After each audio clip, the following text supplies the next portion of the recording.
வணக்கங்க. French toast, bread pakoda toast எப்படி செய்கிறதுங்கிறத பார்ப்போம்.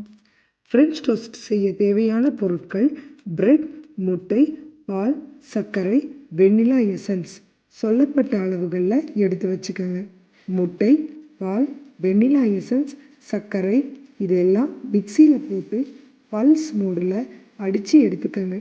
இதை ஒரு தட்டுக்கு மாற்றி எடுத்துக்கோங்க.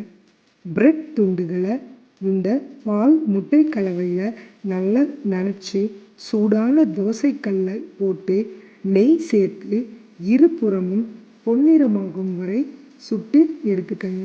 சுவையான ஃப்ரெஞ்ச் டோஸ்ட் தயார். அடுத்ததாக பிரெட் பக்கோடா டோஸ்ட் செய்முறையை பார்ப்போம். பிரெட் பக்கோடா டோஸ்ட் செய்ய தேவையான பொருட்கள்: பாசிப்பருப்பு, பச்சை மிளகாய், இஞ்சி, உப்பு, மிளகுத்தூள், கொத்தமல்லி தழை, பிரெட், வெண்ணெய் அல்லது நெய். பாசிப்பருப்பை 1 மணி நேரம் ஊற வச்சு கழுவி எடுத்து பச்சை மிளகாய், இஞ்சி சேர்த்து நல்லா மைய அரைச்சி உப்பு சேர்த்து ஒரு பாத்திரத்தில் மாற்றி எடுத்துக்கங்க.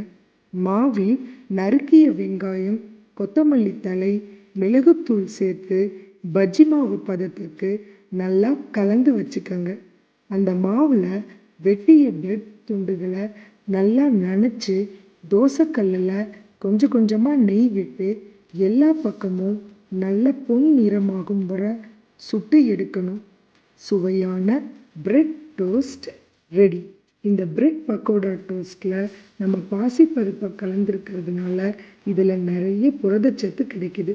ஃப்ரெஞ்ச் டோஸ்ட்டில் நம்ம முட்டையை சேர்த்துறதுனால அதுலேயும் நமக்கு புரதச்சத்து நிறைய கிடைக்குது. குழந்தைகளுக்கு மிகவும் பிடித்த உணவாக இது இருக்கும்.